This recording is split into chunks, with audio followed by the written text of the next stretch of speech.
Olá, gente. Bom dia. Começando hoje uma aula sobre casos clínicos. Como prometido, hoje eu vou trabalhar um caso de psicose e um caso de perversão que geraram muitas dúvidas, né? Principalmente dúvida e curiosidade. E aí eu pensei em fazer essa aula. Os textos, os casos já estão aí no AVA de vocês. Escolhi, eu escolhi um caso de perversão que não foi muito pesado, de certa forma. Então, tinha coisas mais pesadas, mas eu achei melhor começar com esse. De um livro, é um caso assim, um texto um pouco mais antigo, então relevem um pouco a escrita e a questão da tradução, alguns termos que é usado, que a gente consegue hoje não se escreveria dessa maneira. E o caso de psicose tá no livro A Loucura Entre Nós, do Marcelo Veras, que eu inclusive recomendo a quem quiser comprar. Tem uma remessa lá na Livraria Universo. Não estou ganhando por isso, mas eu acho que vale a pena ter esse livro. Esse daqui, ó. O meu é. O meu aqui é até autografado, ó que chique. É um livro fundamental para quem gosta de psicanálise e saúde mental. É fabuloso esse livro, fabuloso. Tem que ter, para quem gosta de psicanálise. Então, vamos começar a brincadeira. Então, vamos começar com o caso de perversão, né? Deixa eu ajeitar aqui. Então, só para a gente lembrar, a gente está falando de uma clínica estrutural, né? Ou então como a gente chama de uma clínica descontinuísta, que é justamente onde que a gente vai ter as estruturas clínicas, neurose, psicose e perversão, vão ser assim fundamentadas, de certa forma, a partir do atravessamento do complexo de Édipo, ou da metáfora paterna, né, que é a maneira que como eu falei para vocês, que é a maneira que o Lacan chamou o Édipo freudiano, tá? Então, as três estruturas, neurose, psicose e perversão, a gente só consegue pensá-las a partir do complexo de Édipo. Lembrando que histeria e obsessão estão dentro da neurose, ok? Histeria e obsessão não são estruturas clínicas independentes, né? São tipos clínicos dentro da estrutura neurose. Isso é importante, isso é fundamental que vocês saibam. E, então, dentro disso, para relembrar, a gente, o que seria o perverso? Né? O perverso é aquele que atravessa o Édipo, ele reconhece a castração, mas ele nega a castração na forma do desmentido. Então, de certa forma, ele desmente a castração. Né? É quando ele, por exemplo, usando os exemplos freudianos, ele se depara com a castração no corpo feminino, ele reconhece que ele tem ausência do pênis, mas ele desmente isso. Vai crescer, por exemplo, em algum momento, um peru aí. Esse é um exemplo básico que o Freud dá. Tá? Então, se a gente quiser ampliar essa ideia, o perverso é aquele que reconhece a lei, mas ele burla a lei. A lei não é capaz de segurá-la, tal como segura um neurótico. Né? Eu, como neurótico, eu não vou fazer certas coisas porque eu sei que existe a lei. O perverso é aquele cara que sabe que existe a lei, ele transgride e muitas vezes utiliza ela a favor dele mesmo. Ok? E, segundo Freud, o fenômeno fundamental da perversão é o fetiche. E lembrando aqui que existe aquela diferença que a gente trabalhou entre a fantasia, né, neurótica, que é digamos assim, uma fantasia fetichista, do fetiche do perverso. E o fetiche do perverso é a escolha de um objeto, né, um pé, um brilho no nariz, que é o exemplo que o Kine dá, enfim, qualquer coisa aleatória, em que o perverso só vai gozar com a presença desse objeto. Ele escolhe um objeto e a partir disso ele só goza com isso. Que aí a gente já pode dar um gancho para o caso clínico, que é justamente o homem da caneta Bic. Né? É um caso difícil, né? Como todos os casos são difíceis, né? Se a gente parar para pensar. E vocês vão ver que... Onde que eu fico aqui? Vocês vão ver que muitas vezes dá a impressão que é um caso de psicose, né? Quando vocês lerem esse caso clínico. Mas não, é uma perversão. E aí vocês vão... Olha como é a dificuldade desse caso, tá bom? Então chama-se o homem da caneta Bic. E aqui a gente tem o traço fetichista. Eles vão perceber que ele só vai gozar perante certo objeto, né? Então vamos lá, aqui é que eu peguei do texto. Qual é a queixa? Não conseguia fazer amor se não desenhasse no peito da mulher uns traços com a caneta Bic. Esses traços ele os chamava de tatuagens. Não eram desenhos realmente, mas traços quaisquer. Por esse meio, a ereção que sumia assim ele a penetrava, assim, por esse meio, a ereção que sumia assim que ele a penetrava podia se manter. Essas tatuagens tinham valor de fetiche. Então, esse cara chega lá ao consultório do analista com a queixa, ele estava preocupado, de certa forma, como que a mulher, que ele estava prestes a se separar da mulher justamente por conta desse fetiche dele. Ele estava preocupado com esse fetiche. Mas ele só conseguia transar, ele só conseguia manter a ereção se ele desenhasse no peito da mulher uma tatuagem. Ele chamava de tatuagem, né? Mas traços no peito da mulher. Estranhaço, né? Mas isso funcionava para ele, ou funcionou até certo ponto, até quando ele chega no analista, né? Aqui é uma questão interessante, que a gente até trabalhou em aula, né? É muito difícil isso chegar ao consultório, mas por algum motivo esse cara estava angustiado, esse cara estava... a coisa não estava... Essa estrutura perversa dele já estava rateando, de certa forma, ou essa estruturação que ele fez, né? Então vamos lá. E de onde se origina esse fetiche dele, né? Bem depressa fica claro que essa necessidade de tatuagem tem sua origem numa fala da mãe. Se eu perdesse um de meus filhos na multidão, eu reconheceria pelo sinal no braço. Ele tinha vários irmãos, né? E aí ele escuta essa frase da mãe, né? Se eu perdesse meus filhos, eu ia reconhecê-los pelo sinal no braço. Ora, só que ele não tinha sinal no braço. Quem tinha sinal no braço eram os dois irmãos que ele tinha. E aí ele até fala de uma cena em que ele se perdeu, uma cena de grande angústia. Então, a meu ver, aqui a gente tem esses dois tempos do trauma, né? Ele se perdendo e o efeito traumático que é a frase da mãe. Então, isso é muito interessante para vocês verem também como que uma frase pode ser traumática, né? Eu reconheço meus filhos pelo... Se eu perdesse meus filhos, eu ia reconhecer pelo sinal no braço. E eu que não tenho sinal no braço, você não vai me reconhecer? Então, isso tem um valor traumático para esse sujeito, para essa criança, né?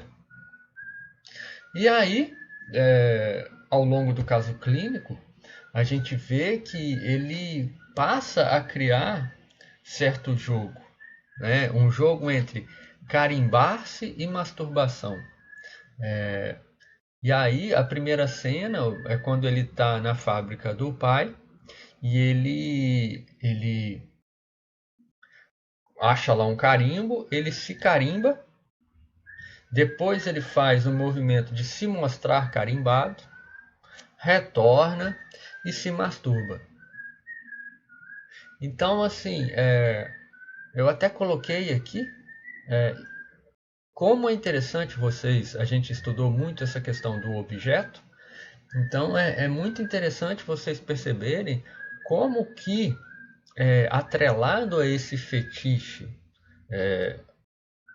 da caneta Bic, que ele chega, né, esses traços, a gente tem um objeto olhar direcionando esse cara, né, esse sujeito. Isso é essa dimensão do objeto que a gente trabalhou, falamos ao vivo ontem, falamos sobre a questão do ato, né? Olha o olhar conduzido a vida do cara. A frase da mãe envolve o olhar. Ele ouviu algo, mas que diz respeito ao olhar da mãe. Eu reconheço meus filhos olhando. E aí todas as cenas que esse cara vai articular a vida dele tem a ver o olhar do pai, ele que é carimbado. subir na árvore para ser olhado, olhar os trabalhadores urinando. Então, assim, isso vocês vão ver no caso clínico, tem fortíssima essa dimensão do olhar. Tá bom? Super interessante. Isso exemplifica bem o que é essa dimensão do objeto, o objeto de gozo na clínica, como ele aparece. Lembrando sempre dos objetos oral, anal, fálico, voz, olhar. Tá bom? O amor da mãe. Isso está no texto. Tatuando-se, ele se identifica com a mulher, com a sua submissão no ato sexual e finalmente com a mãe de que ele assim obtém o amor, por estar marcado como os irmãos. Tatuar-se, segundo ele, é aviltar-se para ser amado. Aviltar-me no amor é submeter-me e tentar reviver. Sou castrado e tenho tatuagens, o que me assimila às mulheres. Isso é uma coisa muito interessante. Aqui que a gente vê a estrutura fetichista dele. Ele não é castrado. Ele sabe disso. Né? Ele sabe que ele possui um pênis. Ele não foi castrado. Né? Ele não é uma mulher. Ele sabe disso. Mas, por esse meio de se tatuar, e aqui tatuar são os carimbos, né? Dele se carimbar, ele, dessa maneira, ele se identifica primeiro com essa posição dos irmãos, e aí ele vai ser amado tal como vai ser amado pela mãe, tal como os outros irmãos eram, na fantasia dele, e ao mesmo tempo ele se identifica com a posição feminina, com a posição castrada. Né? Então isso é um jogo fetichista. Ele sabe que ele é castrado, mas ele arranja um dispositivo da tatuagem, né, em que ele, ao se tatuar, que na verdade é ao se carimbar, mas ele usa esse termo tatuagem, né, ao se tatuar, ele se identifica aos irmãos ou mesmo à posição feminina, nesse aviltar-se. Né? Isso vocês veem, olha ele desmentindo a castração. Olha o lance que ele faz. E ele fala: se elimino as tatuagens, tenho medo de não ter mais sexo. Seu caráter temporário tem também como resultado preservá-lo da castração definitiva. Isso é muito interessante. Né? Ora, se a tatuagem é tão importante para ele, por que ele efetivamente não se tatuou? Por que ele usa o recurso do carimbo? Ou da caneta, né? Mas aqui eu acho que com ele era só o carimbo, com o outro é que era a caneta, né? Por que ele não se tatuou mesmo, né? Por que não fez uma tatuagem? Porque uma tatuagem, efetivamente, na pele é algo que você marcou e nessa época eu acho que não tinha ainda o laser para tirar a tatuagem, mas mesmo vai ficar uma marca. Então, essa é a estratégia fetichista, né? Ele usa esse artifício porque sabe que é temporário. Então, ele burla, mas não de forma assim, para sempre, eterna, tal como uma tatuagem na pele. Seu caráter temporário tem também como resultado preservá-lo da castração definitiva. Se eu fosse amputado, seria uma transformação irrevogável. Nunca poderia voltar a ser o que eu sou. É a mesma impressão que a tatuagem me dá. Em outras palavras, invento uma forma para poder realizar, sem realizá-la, essa sexualidade. Então ele inventou essa estratégia de se tatuar, temporária, que aí ele pode exercer essa sexualidade de um ser castrado. Muito interessante, né?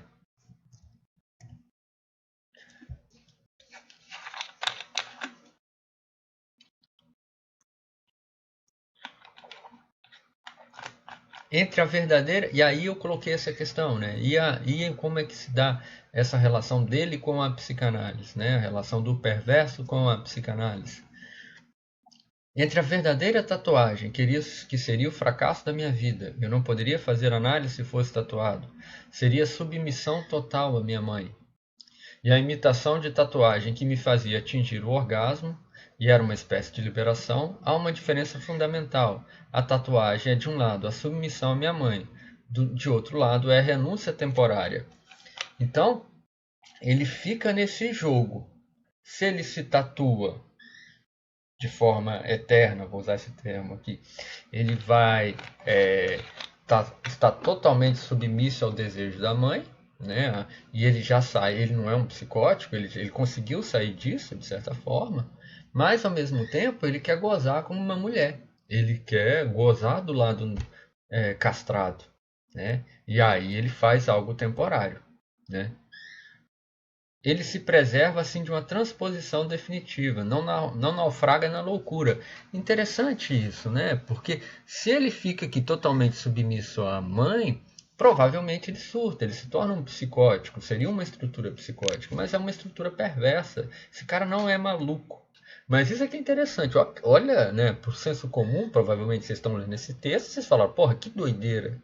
Pode ser uma doideira, mas não é uma loucura, não é uma estrutura psicótica, né? Então ele não naufraga na loucura. Tampouco cai na homossexualidade, apesar de uma amizade de 4 anos quanto um antiquário homossexual quando era estudante. Então, o que ele está falando aqui cuidado ao ler isso, gente. Hoje talvez a escrita seria um pouco mais cuidadosa, mas o que o analista está falando aqui é por que então ele não é gay, de certa forma, né? Por que ele não assumiu uma... A gente, em psicanálise, a gente não fala muito o termo orientação sexual, né? Então a gente fala assim, por que ele não assumiu uma posição homossexual, né? Ou então uma orientação, né? Mas, psicanaliticamente mesmo a gente fala de assumir uma posição. É uma pergunta, né? Uma pergunta, mas por que então não assumiu isso? De alguma maneira essa posição também não satisfazia ele. Isso é interessante, né? E isso mostra como a psicanálise ela não é normativa, né? Mesmo assim você falar, sai do armário, ou então o cara é gay, não quer... Não, não é disso que se trata. Esse cara é outro gozo que ele está falando, né? É um gozo temporário de gozar da posição do castrado, né? É disso que é o gozo dele.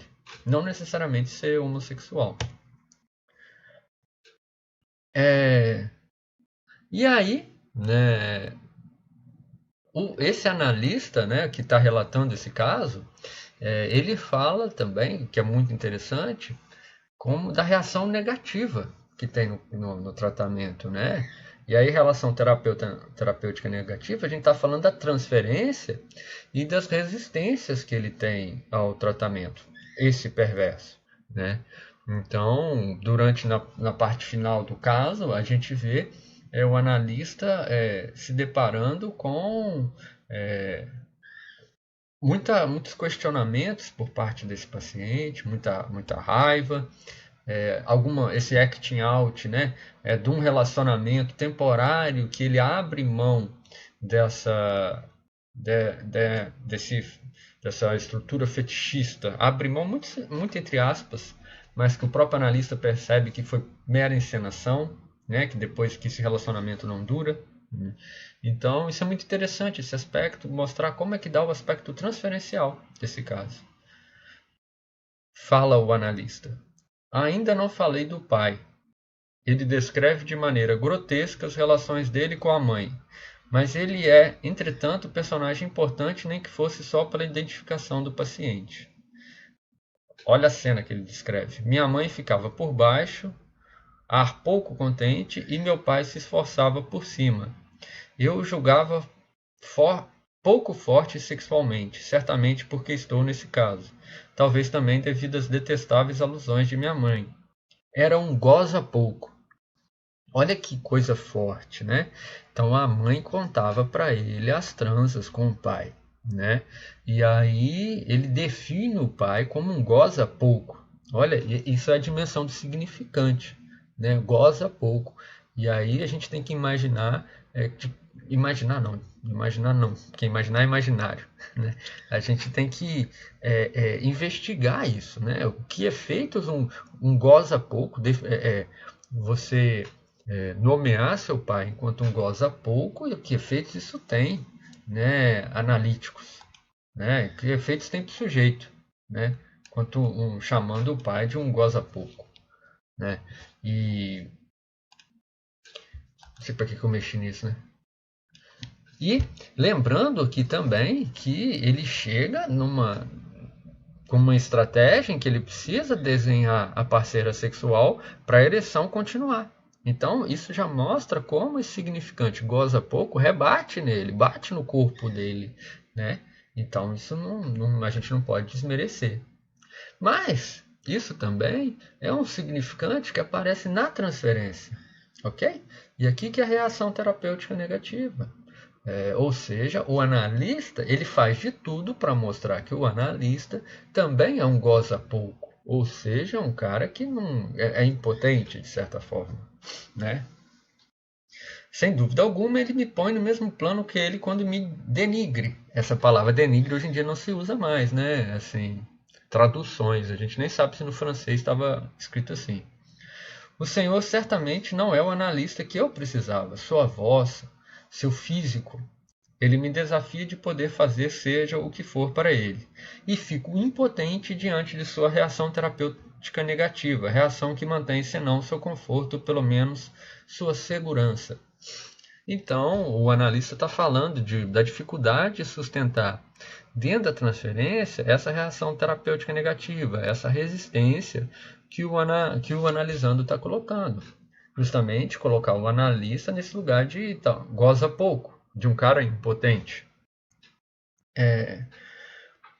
Gente, isso da impotência, depois, no fim desse caso, esse analista fala que o irmão desse analisante depois foi fazer análise com ele e que era um cara impotente. E tem algo aí, então, assim, tem uma certa transmissão do goza pouco do pai, né?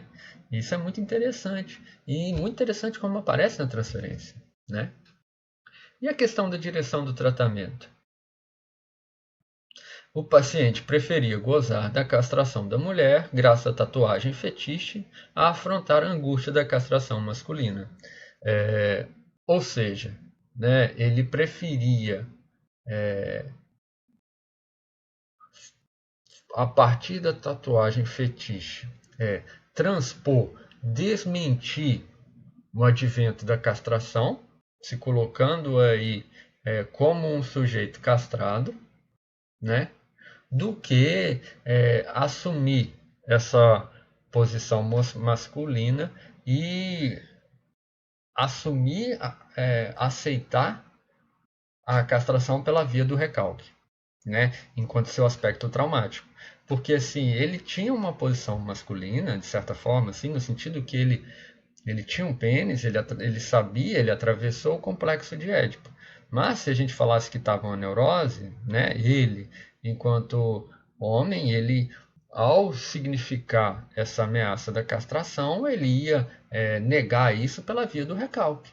Né? Ia recalcar, isso depois ia voltar enquanto sintoma. Mas não, ele desmente isso e com o jogo da tatuagem ele consegue se colocar e gozar na posição feminina, ok? Na castração feminina, né? Gozando com isso, desmentindo então a própria posição dele. Muito interessante. A prática da tatuagem era um verdadeiro rito para evitar o confronto com angústia. Qual angústia?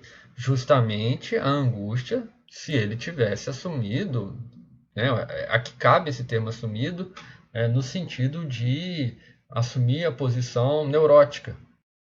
Ele ia ter que atravessar essa angústia e isso seria recalcado. Mas, por alguma maneira, ou por algum motivo, isso sofreu isso foi desmentido e não recalcado. Rito esconjuratório que lembra muitos ritos da neurose obsessiva, da qual se aproxima o fetichismo, como se sabe. Aqui o analista está falando da dificuldade do diagnóstico. Muita gente podia escutar isso e achar que era um neurótico obsessivo, né, com as estruturas fetichistas as fantasias fetichistas do neurótico obsessivo. Mas ele está falando, isso é um fetichista, não é um neurótico obsessivo, né? E aí, no fim do caso, é muito interessante que você vê o analista a céu aberto, de certa forma, assim, no texto, falando das questões que o caso provocou nele, né? Que ele fica se perguntando, né, o que ele teria que ter feito de diferente, como é que daria algo certo, né? Algo certo, abre aspas. E eu fiquei perguntando, assim, eu acho que ele ainda já fez muita coisa, acho que já conseguiu produzir um caso clínico sobre isso, sabe? Produziu muito. né? Então acho que está de bom tamanho. Mas o analista ficou mexido com isso, né? A ponto que ele escreveu um texto e no texto ele está falando de como isso o incomodou, né? E aí, por fim, né, ele fala: todas as condições estavam reunidas para fazer desse paciente um homossexual, mas o fetichismo interveio para impedir essa evolução e esconjurá-la. Então, gente, tenha muito cuidado ao ler isso. O analista aqui, ele não está falando de forma moral, assim, moralizada, mas ele é uma questão simples. Por que, que ele não assumiu ser Por que esse paciente não assumiu ser homossexual? Por que, que isso não foi? Ele não permitiu isso. E aí aqui o por quê? Porque o gozo dele se deu justamente para desmentir a castração. E aí o fetiche funciona nesse aspecto. E aí ele consegue gozar numa posição feminina, que é diferente se a gente for pensar de uma posição homossexual. Ok? E aqui lembrando que aqui a gente está sendo bem, nesse texto, quando ele está falando dessas posições homossexuais, ele está sendo bem freudiano, ele, a nível de identificações, tá bom? É, hoje em dia talvez a gente ia trabalhar um pouco isso um pouco diferente, tá? Então esse foi um caso de perversão, o homem da caneta Bic, muito interessante, espero que vocês tenham gostado. E na psicose? Retomando, né, o que a gente havia falado, a psicose também vai ser a gente vai definir a partir do atravessamento do complexo de Édipo. Só que aqui a negação do Édipo, a negação da castração, se dá por meio da foraclusão. Ou seja, você vai negar você vai negar no simbólico, né? Você vai negar isso, ou desculpa, né?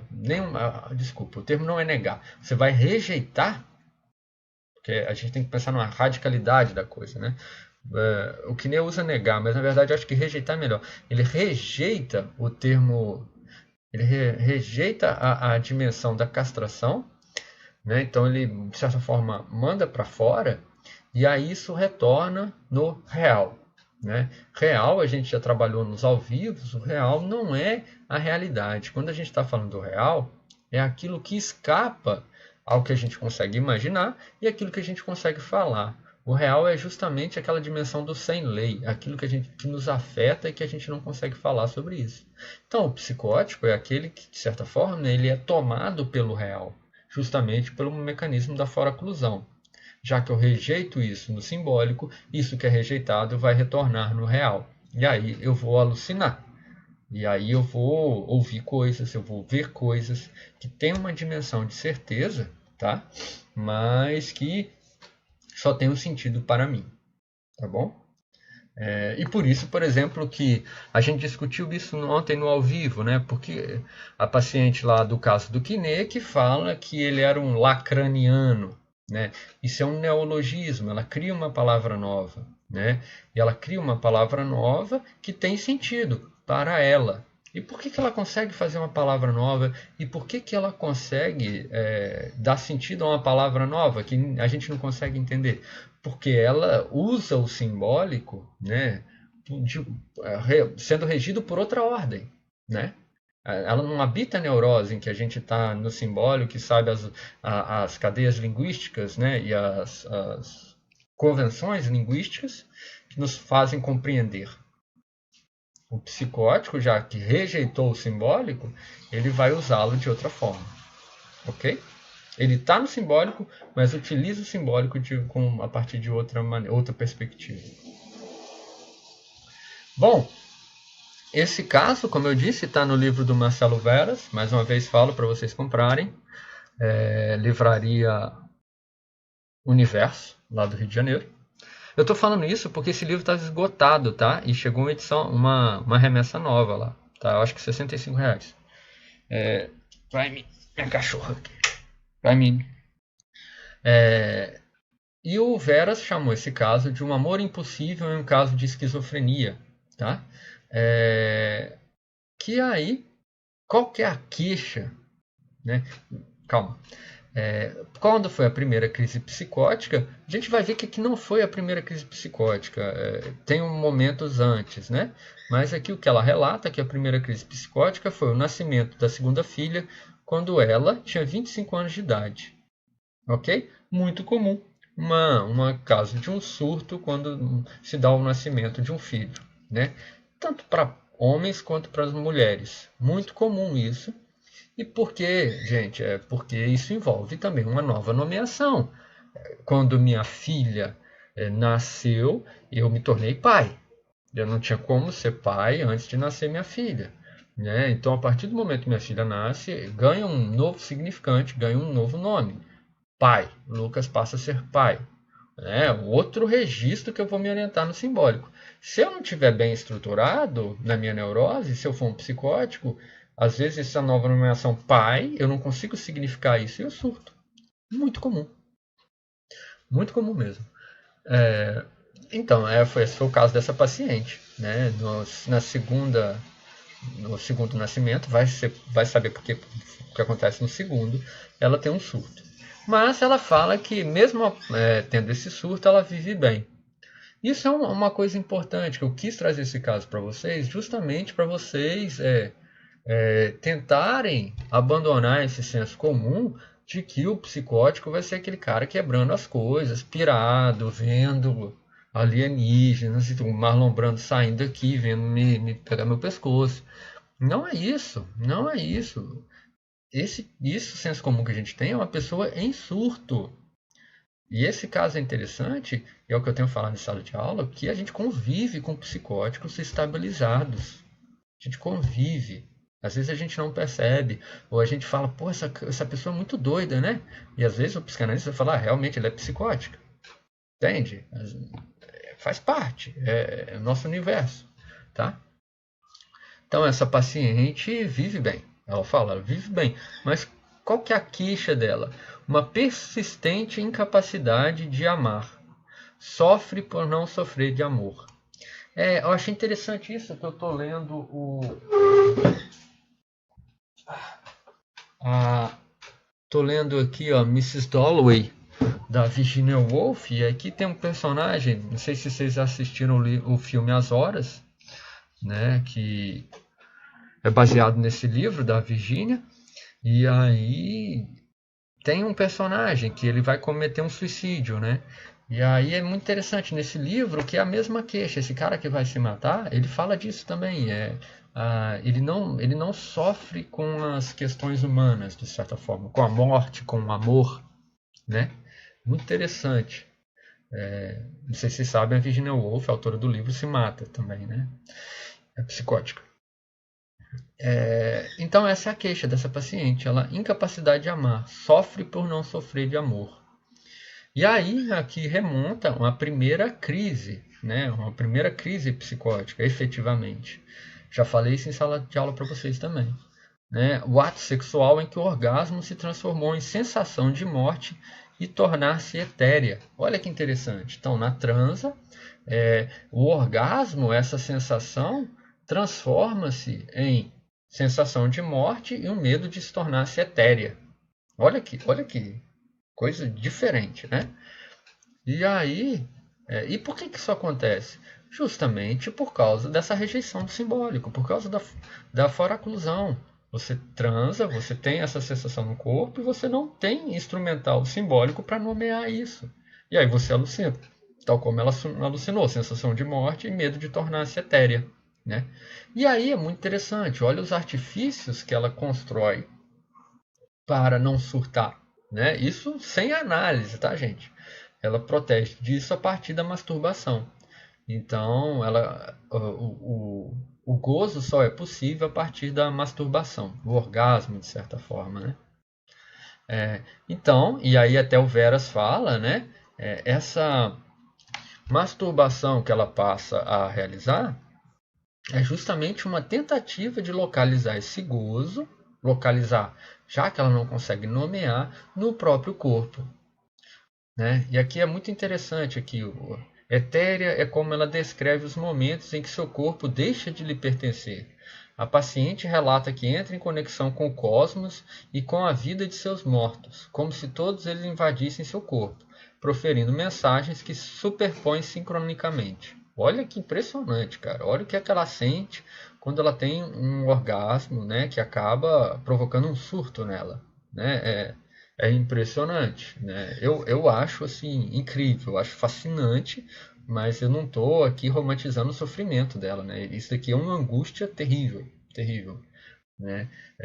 E aqui até no texto vocês vão ver que o Marcelo ele trabalha o esquema L, que eu já passei para você várias vezes, eu adoro aquele esquema, né? Então assim, vocês lembram que o esquema L tem o eixo da realidade, né? Que é o A e o A', né? E aí ele é cruzado pelo eixo do inconsciente, que aqui na ponta tem o outro, né? O grande outro. Ora, se você for... E aí, né, vocês lembram que aqui tem o eixo do inconsciente, quando ele faz a intersecção aqui com a realidade, a linha fica pontilhada e a gente tem um inconsciente, ok? É porque a realidade, justamente na intersecção aqui, vai produzir o recalque, né? Ora, se a gente está falando de uma psicose, especificamente na esquizofrenia, lembra que a gente discutiu isso, acho que numa aula ou numa pergunta? A partir do momento que você tem uma esquizofrenia e a fora-oclusão, você tem, de certa forma, um pontilhamento desse eixo imaginário, dessa relação com o corpo, essa construção do eu, e aí você tem um inconsciente a céu aberto. É como se existisse um atravessamento do inconsciente, já que você perdeu esse eixo da realidade. Muito interessante. Se eu fosse aqui um youtuber muito bom, eu editava isso, né? Um dia eu chego lá. Não são Aí isso ela fala pro analista. Não são as ideias malucas o que me faz diferente dos outros, mas o fato de não ter sentimentos, não conseguir amar não conseguir amar nada. Gosto de meus netos, de meu marido, mas não sou normal. Fico só, com meus números, embora todos achem que eu estou bem porque converso com todos e faço tudo em casa normalmente. Trata-se de um mundo ao qual se pode aplicar a clássica denominação de as if, de Helene Deutsch, segundo a qual as atividades da vida cotidiana são realizadas como se tudo estivesse. Essa ideia do as if a gente usa muito no caso da psicose, que é justamente como os psicóticos falam, e ela está falando aqui, que eles fazem certas atividades como se, as if, como se tudo estivesse bem. Eu sou psicótico, né, eu tenho meu delírio, mas eu dou minha aula como se tudo estivesse bem, ou eu estou no meu casamento como se tudo estivesse bem. Mas o psicótico sabe que as coisas não estão boas. É muito interessante isso, muito interessante. E aí é quando aparece essa ideia do as if, né? E aqui, isso que eu falei, essas tentativas de estabilização, é muito interessante o que ela fez para se estabilizar. Percebam que no caso ali do fetiche tem uma tentativa tal como a neurose a gente tem a fantasia, no fetiche a gente também tem uma tentativa de se virar com o fetiche, e aqui também a gente vai ter uma tentativa de se virar com a psicose. O termo técnico a gente vai falar que é uma tentativa de estabilização. Qual que é a tentativa de estabilização dessa paciente? Ela cifra tudo. Tudo é passível de ser cifrado. O mundo é cifrável. Logo, ela conta tudo, né? Ela conta quantos passos ela deu para chegar no consultório, ela trabalha com conta, ela organiza as contas da casa. Então, a maneira que ela passou a lidar bem, a tentar se organizar no mundo é cifrando o mundo, contando o mundo. Lembre-se sempre, por exemplo, a gente tem uma aluna de matemática, né? A matemática, a gente fala da linguagem matemática, uma linguagem própria, né? E que alguns matemáticos achavam que, de certa forma, a linguagem matemática tenha o benefício de não provocar equívocos, por exemplo, tal como a nossa comunicação tem. Então, por isso que alguns psicóticos se dão tão bem nas exatas, né? Porque é esse outro tipo de linguagem. E a partir disso eles conseguem inventar muitas coisas. A história das matemáticas, da física, é cheia de psicóticos. Eles conseguiram inventar várias coisas justamente pela essa capacidade de ver o simbólico, e essa outra linguagem e aí extrair as consequências disso. Então, de certa forma, ela é quase Galileu, né? A natureza está escrita em caracteres matemáticos, essa paciente, de certa forma, acredita nisso, né? Ela está cifrando o mundo, e isso segura ela, né? E aí, esse as if, né, o Marcelo Veras fala que são identificações imaginárias, que ela tenta se estabilizar da fora-oclusão. O que seriam essas identificações imaginárias? Eu tenho um trabalho, eu sou mãe, eu sou avó, eu sou esposa. Eu me coloco nesses lugares como se eu estivesse exercendo bem esses papéis, como se eu estivesse tomada por esses papéis, né? Como se, mas na verdade a gente percebe que ela sabe que isso é uma defesa contra a fora-oclusão. Devido a particular, aí aqui a gente entra já na hipótese que o Vera já está trabalhando, né? Devido à particularidade da dimensão do objeto A na psicose, a paciente está incapacitada de amar, pois isso afeta seu corpo e a parceria sexual. Ora, a gente já conversou sobre isso na questão do objeto. Se o objeto né, é aquilo que cai justamente como um resto da metáfora paterna, qual é o estatuto do objeto pro psicótico? Né? E aí justamente tem uma famosa frase do Lacan que fala que o psicótico carrega o objeto no bolso, o objeto A.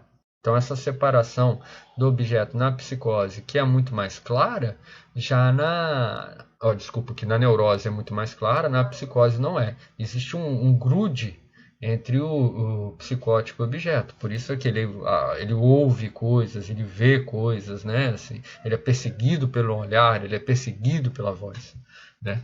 E aqui, justamente essa dimensão desse grude dela com o objeto faz com que ela tenha dois incapacitantes. Essa dimensão do sentir algo, né? Porque o objeto ele é o objeto da pulsão e aí ele, de certa forma, não sei se existe essa palavra, erotiza nosso corpo, né? O olhar, a voz, né? O anal, o fálico. Então, assim, o objeto erotiza nosso corpo. Então ela tem um problema em relação a isso, já que ela está colada a esse objeto. E ao mesmo tempo o objeto é também nosso objeto de amor. Né? Quando eu aqui falo que eu amo a minha esposa, eu estou falando que ela é o objeto da minha fantasia também. Né? Então envolve o outro. Né? Envolve também o simbólico. Né? Eu falar que eu amo alguém envolve que esse outro vai conseguir entender isso que eu estou falando e tal. Então isso é um problema para ela. Fora desse mundo de números, é consumida pela loucura, perde seu corpo, as ideias descarrilham e não mais sente o tempo, nem o espaço. Seu mundo contábil, contudo, não se apoia numa garantia universal. Nesse sentido, descrente do pai, torna-se igualmente descrente do amor. Como efeito da fora-oclusão, a relação com o outro não lhe traz nada de bom. A paciente tende a segurar, por si mesma, a ordem dos números sem apoio na função paterna, apesar de fazer do exercício de contar um arremedo do nome do pai. Aqui é o que o Marcelo está falando, é justamente que as maneiras que os sujeitos psicóticos tentam para fazer existir o nome do pai, fazer existir, e o nome do pai a gente está falando aqui justamente nesse sentido que permite estabilizar, um sentido que faz a gente se virar minimamente, né? Aí o Lacan, por exemplo, ele fala do James Joyce, por exemplo, né? James Joyce, com a obra dele, ele faz isso um artifício que funciona como um nome do pai, no sentido que estabiliza ele, a literatura dele, né? E aí o dessa paciente é justamente o número, né? O número é um artifício para funcionar como nome do pai, é o que faz ela viver no mundo, né? E viver a maioria da parte maioria do tempo estabilizada. Lembrando que esse ponto é fundamental, que os números só possuem sentido para ela. Essa contabilização do mundo só tem sentido para ela, é uma solução totalmente singular. Ok? Não tem nenhum endereçamento para o outro. Sabe? Não é uma mensagem, não é eu te amo. Quando eu falo eu te amo, eu falo para minha esposa, eu estou endereçando isso para ela. Quando essa paciente está contando, ela não está endereçando isso para ninguém.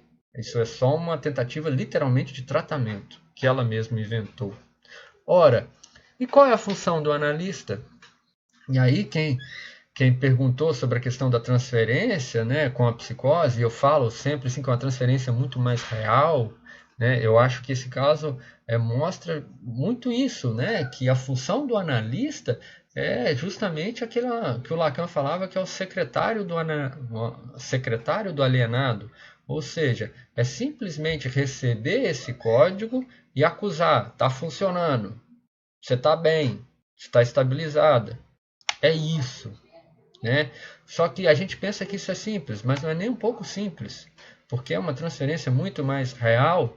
E aí a gente vê o Marcelo falando isso. Tem vezes que ela vai ligar 15 vezes para ele, justamente para que ela precisa que o analista ratifique que o código ainda funciona. E quando ela está bem, ela some, fica 2 semanas sem aparecer no consultório, sem dar uma ligação. E, por fim, a gente vê que essa impossibilidade de amor, essa dimensão do sujeito suposto saber desse amor de transferência, não existe nesse caso, né? Ela liga para ele, ela chega até ele sem nenhum amor. Numa cifra mesmo, numa conta. E ela liga para ele justamente porque um dia antes o psiquiatra dela tinha morrido. Então ela precisava de um outro psiquiatra e ele chega para ele. Não tem significante aí contingencial, amor de transferência, nada disso. É uma cifra também. Tá bom? Espero que vocês tenham gostado. Eu achei muito interessante esses casos. E aí, terminando, aí depois a gente retoma os 2 últimos textos, 2 últimos capítulos do livro do Quinet. Se cuidem.